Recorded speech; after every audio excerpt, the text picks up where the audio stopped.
Le président de la République a donc décidé la mise en place d'une campagne de rappel de vaccination à risque. La liste des populations concernées sera établie par la Haute Autorité de Santé.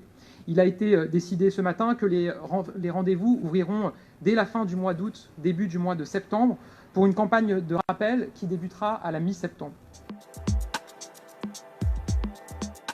Nous avons décidé ce matin d'acter la fin de la gratuité des tests hors prescription médicale. Elle devrait entrer en vigueur à la mi-octobre. C'est conforme à l'annonce qu'avait faite le président de la République dans son allocution du 12 juillet. C'est aussi conforme au choix que font un certain nombre de nos voisins européens en ce moment.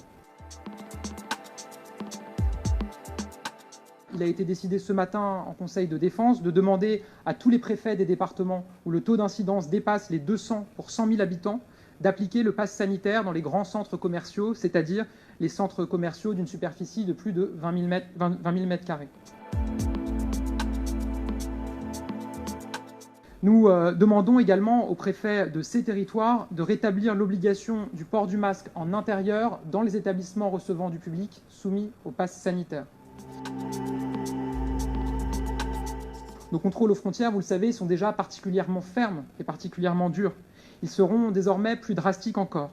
Le président de la République l'a demandé, 100% des voyageurs en provenance des pays à risque, par les airs comme par la mer, seront désormais contrôlés par test antigénique.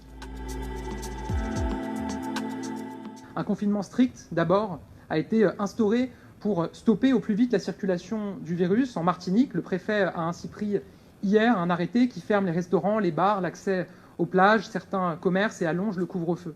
Ce sont des mesures fortes mais nécessaires. Il fallait tirer le frein d'urgence et le tirer fort.